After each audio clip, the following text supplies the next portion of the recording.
बिस्मिल्लाहिर्रहमानिर्रहीम। अस्सलाम वालेकुम नाज़रीन, मैं हूँ आपकी मेज़बान मुक़द्दस खान और आप देख रहे हैं डीटीएच न्यूज़। नाज़रीन, आज हम अपने प्रोग्राम में बात करेंगे सीपी चाई के हवाले से और इसके साथ-साथ प्रोग्राम में बात करेंगे फ़िज़ियोथेरेपी की।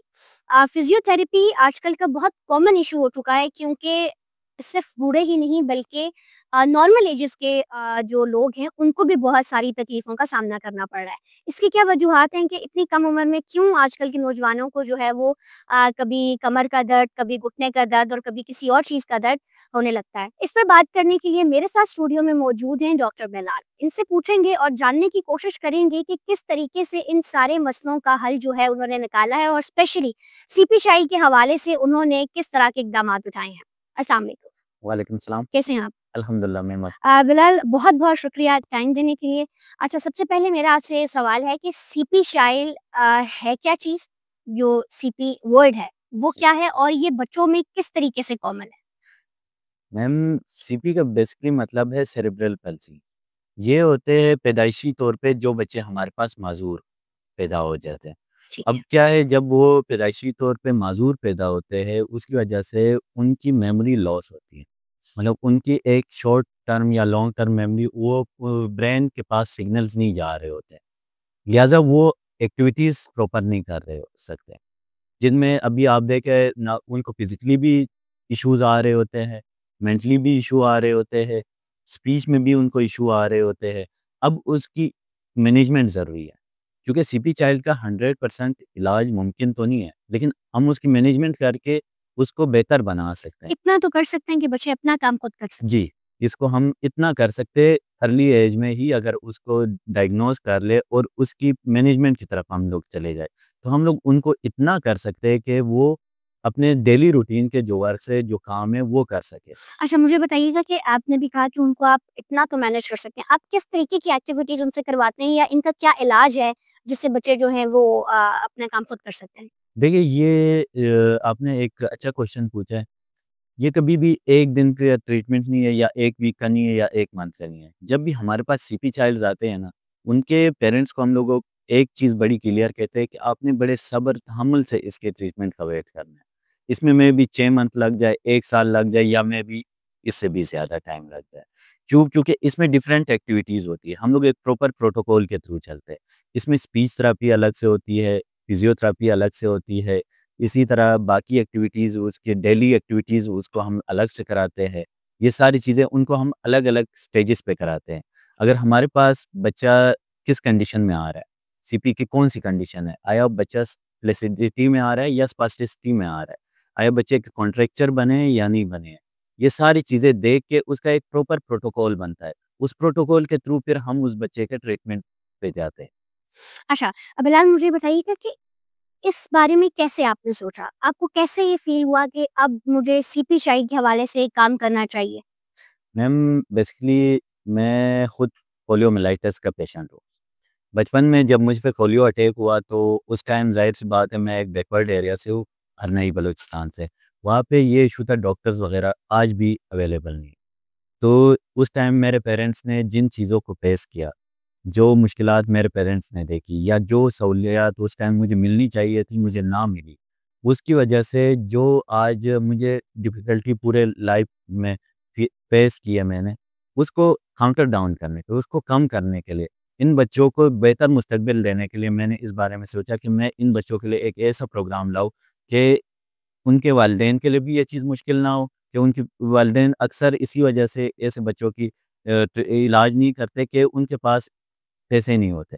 क्योंकि फिज़ियोथेरेपी भी एक महँगा ट्रीटमेंट ही है। इसीलिए मैंने सोचा कि इन उन वालिदैन के लिए मैं एक ऐसा प्रोग्राम, एक ऐसा तरीक़ा इलाज लोगों के पास लाऊँ कि लोगों के लिए ऐसे बच्चों को छोड़ नहीं दें, बल्कि उनका इलाज करें, ताकि वो अपने डेली रूटीन में अपने काम कर सकें।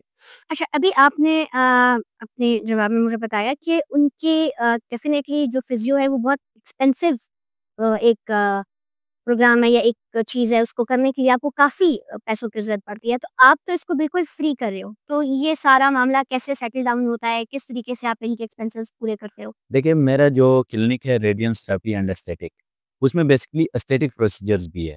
एस्थेटिक प्रोसीजर्स का 5% जो है, जितने भी प्रोसीजर्स हैं, उनमें 5% सीपी चाइल्ड्स को डोनेट होता है और वही उनके ऊपर यूज़ होता है। मेरा जो पूरी डॉक्टर्स की टीम है, उनके जितने भी एक्सपेंसेस है वो मैं अपने एस्थेटिक प्रोसीजर्स के। इसके अलावा कोई फंड रेज़िंग वगैरह भी करते हैं या हुकूमत की तरफ से कोई आपको इस चीज़ में हेल्प आउट हुई हो, एनजीओ ने किया हो? नहीं, अभी तक तो कोई भी हुकूमत की तरफ से या फंड रेज़िंग वगैरह हम लोगों ने नहीं की। हाँ, इन फ्यूचर अभी हम लोग यही सोच रहे हैं कि फंड रेज़िंग की तरफ हम जाएँगे, क्योंकि अभी हम लोग सोच रहे हैं, अभी हम लोग जस्ट इस्लामाबाद लेवल पे ये काम कर रहे हैं। अभी हमारा इंशाल्लाह ये प्रोग्राम है कि इसको हम लोग पूरे पाकिस्तान लेवल पे करें। कौमी सतह पे इस प्रोग्राम को हम फैलाएँ, क्योंकि सिर्फ़ इस्लामाबाद लेवल पे फिर वालिदैन के पास, लोगों के पास पैसे हैं कि वो इलाज को थोड़ा बहुत अफ़ोर्ड कर सकते हैं। लेकिन जो पे बैकवर्ड एरियाज़ है, वहाँ पे इवन फैसिलिटीज़ ही नहीं है ये हेल्थ की। तो मेरा ये कोशिश है कि मैं इस चीज़ को पूरे पाकिस्तान लेवल तक फैलाऊँ, तो वहाँ पे फिर फंड रेज़िंग की ज़रूरत होगी। बिलाल, ये काम जब आपने स्टार्ट किया, कोई भी काम आप जब स्टार्ट करते हो वो बहुत मुश्किल होता है, ईज़ी नहीं होता, ईज़ी टास्क नहीं लिया जाता। लेकिन क्योंकि बाकी सारी क्लिनिक्स तो काफ़ी ज़्यादा चार्ज करती हैं इस हवाले से, तो आप मुझे बताओ कि आपने जब फ्री फिज़ियो स्टार्ट की है, तो किस तरह की मुश्किलात आपको सामना करना पड़ा? लोगों ने आपको किस तरीके से इस हवाले से बात की? उन्होंने आपको ये बात कही कि अच्छा काम कर रहे हो, आपको स्लैश मिलने को मिला, क्या हुआ? देखिए, ये आपने जैसे पूछा कि लोगों का क्या रिस्पॉन्स था इस पे। सबसे पहली चीज़ तो ये, जब मैंने ये इनिशिएटिव लिया, मुझे सबसे बड़ा जो एक लोगों की डीमोटिवेटिव साइड नज़र आई। लोग यही कह रहे थे कि ये तो हुकूमत भी ये काम नहीं कर सकती, आप किस तरह कर रहे हो? आया आपको कौन सपोर्ट कर रहा है? बहुत सारे मिथ इस बारे में हुए कि आपको प्ला सपोर्ट कर रहा है, प्ला सपोर्ट कर रहा है, लेकिन मुझे किसी ने कोई सपोर्ट नहीं किया। ना ही मैंने किसी से कोई सपोर्ट माँगी। मैंने जस्ट अपने जो मेरी टीम है, उसके सपोर्ट से और खुद ये इनिशिएटिव लिया कि मैंने अपने क्लिनिक के ऑन पे ही ये सारा कुछ करना है। हाँ, जैसे ही ये काम आगे बढ़ता गया, मुझे लोगों की सपोर्ट मिलना स्टार्ट हुई। लोगों की तरफ से एक मोटिवेशन मुझे मिलना स्टार्ट हुई। हर बंदा ये कह रहा है, नहीं ये एक अच्छा काम है, हम इसमें आपके साथ हैं, और हर दिन मेरे साथ लोग जुड़ते जा रहे हैं इस हवाले से। अच्छा, आप लोगों तक आपने कोई कैंपेन वगैरह रन की है? किस तरीके से आपके पास जो आपके क्लाइंट्स हैं वो आते हैं? देखिए, इसमें बेसिकली 2-3 चीज़ें। एक तो सोशल मीडिया, आपको पता है आज के दौर में सबसे ज़्यादा बिल्कुल। इम्पोर्टेंट चीज़ है, जो कि सबसे ज़्यादा हम लोग फ़ोकस करते हैं। सोशल मीडिया कैंपेन होती है। सोशल मीडिया कैंपेन के अलावा हम लोग वर्कशॉप्स कराते हैं, सीपी चाइल्ड्स पे। वर्कशॉप्स हम कराते हैं, वो पेरेंट्स के लिए भी कराते हैं सेमिनार्स, और इसी तरह स्टूडेंट्स के लिए भी कराते हैं कि ये अवेयरनेस पहले कि सीपी चाइल्ड्स का की मैनेजमेंट मुमकिन है, उनको हम बेहतर बना सकते हैं। अब उसके लिए वर्कशॉप, सेमिनार्स, ये इस तरह का हम लोगों के एक प्रॉपर क्राइटेरिया हम करते हैं। जैसे प्रोग्राम के स्टार्ट में मैंने बताया था कि हम फिजियोथेरेपी के हवाले से भी बात करेंगे। अब ये सीपी शाई की फिजियो की बात नहीं हो रही, ये नॉर्मल इंसान की बात ही है। नॉर्मल इंसान से मुराद ये है कि हम आजकल टीनेजर्स में देख रहे हैं कि बहुत ज़्यादा जो है इस चीज़ को फेस किया जा रहा है। 20 से ऊपर के बच्चे ले लें तो मैंने काफ़ी दफ़ा ये, मतलब हर बंदे ने ये सुना होगा कि यार कमर में दर्द है, घुटने में दर्द है, शोल्डर में दर्द निकल आया है, लेकिन उसकी क्या वजह है? इतनी कम उम्र में ये सारी चीज़ें कैसे हो सकती हैं? देखिए, सबसे पहली चीज़ है, आपको पता है कि आज हमारी डाइट किस तरह है। मोस्टली लोग जंक फूड्स, फास्ट फूड्स की तरफ ज़्यादा है, और जो देसी खाने हैं उनकी तरफ उनका रुझान था। दूसरा, जो सबसे बड़ा पट्टों का हमारे पास दर्द का मसला आता है, उसमें सबसे बड़ी वजह है पानी का इंटेक ना होना। लोग पानी बहुत कम पीते हैं। अब गर्मियाँ हैं, तब भी लोग 7 से 8 गिलास तक पानी पीते हैं, इससे ज़्यादा नहीं पीते। हालाँकि सर्दियों में हमें चाहिए कि 8 से 10 गिलास की तरफ हम जाएँ, क्योंकि हमारे जो पट्टे हैं वो 70% पानी से बने होते हैं। अब अगर उसको पानी नहीं मिलेगा, तो वो आपके बॉडी का जो पानी है वो यूज़ करेगा, और उससे पट्टों में खिंचाव आना स्टार्ट होगा। इसलिए ज़रूरी है कि पानी के इंटेक सबसे पहले इम्पोर्टेंट है। दूसरी चीज़ आपने देखी होगी कि आजकल के जितने भी बच्चे हैं, उनकी एक्टिविटीज़ नहीं है। अगर वो किसी ऑफ़िस वग़ैरह में काम कर रहे हैं, या स्कूल जा रहे हैं, या वो बाइक वग़ैरह पे, तो वो मुसलसल एक लॉन्ग प्रोलॉन्ग सिटिंग में ही जा रहे हैं। वो आजकल के लोग एक्चुअली में प्रेफ़र भी यही करते हैं ना कि हमें कोई बैठ के काम। अपने कम्फ़र्ट ज़ोन से हाँ, बाहर नहीं। लेकिन ये जिस आपने अगर एक्टिविटी की बात की है, तो उन्हें किस तरीके की एक्टिविटीज़ को कंटिन्यू करना चाहिए अपनी लाइफ़ में, उनको डेली रूटीन बनानी चाहिए? देखिए, उनमें सबसे पहले तो ये करना चाहिए कि वॉक को वो अपने रूटीन में लाए। दूसरी चीज़ ये है, प्रॉपर वो जिम वग़ैरह जॉइन करें। तीसरी चीज़ ये है कि वो प्रॉपर स्ट्रेचिंग करें। अगर जिम करते हैं तो उसके बाद उनको प्रॉपर एक स्ट्रेचिंग करनी चाहिए। क्योंकि ज़ाहिर-सी बात है, जब आपके मसल पे आप एक्टिविटी करते हो और स्ट्रेचिंग नहीं करते, तो वो पेन कॉज़ करता है। तो इसके अलावा ये है कि वो बाकी साइकिलिंग वगैरह, कार्डियो वगैरह के एक्सरसाइजेस कर सकते हैं और प्रोलॉन्ग सिटिंग अवॉइड करें। प्रोलॉन्ग सिटिंग अच्छा, आपकी क्लिनिक में किस तरीके के थेरेपीज़ जो हैं, वो आप उनको बता दें? देखिए हमारे क्लिनिक में बेसिकली 2-3 तरह की होती है। इलेक्ट्रोथेरेपी होती है, अल्ट्रासाउंड थेरेपी होती है और उसके बाद मायोफेशियल रिलीज़ थेरेपी होती है। इसके साथ हमारी फिज़ियोथेरेपी होती है।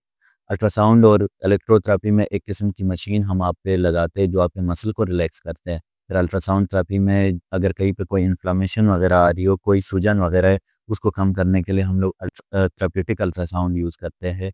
उसके बाद फिर मायोफेशियल रिलीज़ थेरेपी यूज़ करते हैं। उसके बाद स्ट्रेंथनिंग के लिए हम लोग फिज़ियोथेरेपी के एक्सरसाइज़ेस एक प्रोटोकॉल के थ्रू करते हैं। ठीक है। आखिर में बिलाल, आप हुकूमत को सीपी शाही के हवाले से क्या पैगाम देना चाहते हैं? देखिए, हुकूमत को सबसे पहली चीज़ तो यही है कि सीपी चाइल्ड्स का की मैनेजमेंट मुमकिन है। उनको अगर हम लोग उनकी बेहतरी के लिए काम कर ले, अगर हमें हुकूमत इस चीज़ में सपोर्ट करे, जो प्रोग्राम जस्ट अभी एक क्लिनिक से स्टार्ट हुआ है, मे बी वो कौमी सतह पे हो। अगर हमें हुकूमत की तरफ से सपोर्ट मिले, अगर हमें मराहत मिले, हमें चीज़ें मिले, तो हम इस प्रोग्राम को पाकिस्तान के कोने-कोने तक ले जा सकते हैं। तो हुकूमत से यही अपील है कि वो इस चीज़ में हमें सपोर्ट करे, हमें जो चीज़ें रिक्वायर्ड है वो हमें प्रोवाइड करें, ताकि हम लोग प्रॉपर एक टीम के थ्रू इस पूरे पाकिस्तान में कौमी सतह पे इस काम पे काम कर सकें। बहुत-बहुत शुक्रिया बिलाल, आपने हमें टाइम दिया। जी नाज़रीन, आज का प्रोग्राम आपने देखा, सीपी शाही के हवाले से गुफ्तगू की हमने, और जिस तरीके से डॉक्टर बिलाल ने बताया कि आपने अपना जो सीपी, अगर आपके घर में भी कोई इस तरह का बच्चा है, तो उसको आपने थोड़ी-सी तवज्जो देनी है, ना कि उसको आपने साइड पे कर देना है कि फ़िज़ियो बहुत महँगी है, हम नहीं करवा सकते, या उसका जो इलाज है वो बहुत महँगा है। इस बिना के ऊपर भी आप अपने बच्चे को नेग्लेक्ट कर रहे हैं, तो प्लीज़ खुदारा मत करें। आप जो है वो डॉक्टर बिलाल से राब्ता करें, ताकि आपके बच्चे की जो है वो फ़िज़ियोथेरेपी फ्री हो सके, और जैसे बाकी बच्चे हैं, उन तक बेशक वो उस तरीके के साथ ना खेल सके, लेकिन एट लीस्ट वो इतना कर सके कि वो अपना काम खुद कर सके। वो लोगों के साथ बैठ सके, उठ सके, और उसको ये ज़रूर पता हो कि वो अपने अपने घरवालों के साथ बैठ सके, अपने घरवालों के साथ बैठ के खा सके। क्योंकि इस तरह के बच्चे जो हैं वो बहुत एहसास कमतरी का शिकार हो जाते हैं, क्योंकि जब आपका ब्रेन काम नहीं करता तो डेफ़िनेटली आपका जो मेन मेन पार्ट है, जब वही काम नहीं कर रहा तो आपके बाकी बॉडी पार्ट्स भी काम नहीं करेंगे। तो बिलाल ने बहुत अच्छा इनिशिएटिव लिया है, जिसके अंदर वो फ्री फ़िज़ियोथेरेपी जो है वो उन बच्चों को दे रहा है जिनको बिल्कुल नेग्लेक्ट कर लेते हैं लोग। और इस चक्कर में जो है बेचारा जो एक मासूम सा बच्चा है, वो बहुत पिस के रह जाता है। तो अब ये चीज़ बहुत आसान हो गई है, आपको ज़्यादा पैसे खर्च करने की ज़रूरत नहीं है, एक्सपेंसिव इलाज कराने की ज़रूरत नहीं है। आप स्क्रीन पे दिए गए जो नंबर्स हैं, उनके ऊपर राब्ता करें डॉक्टर बिलाल के साथ, ताकि आपका जो बच्चा है, वो भी बाकी सब बच्चों के साथ खेल सके। और अगले प्रोग्राम तक मुझे दीजिए इजाज़त। खुदा हाफ़िज़।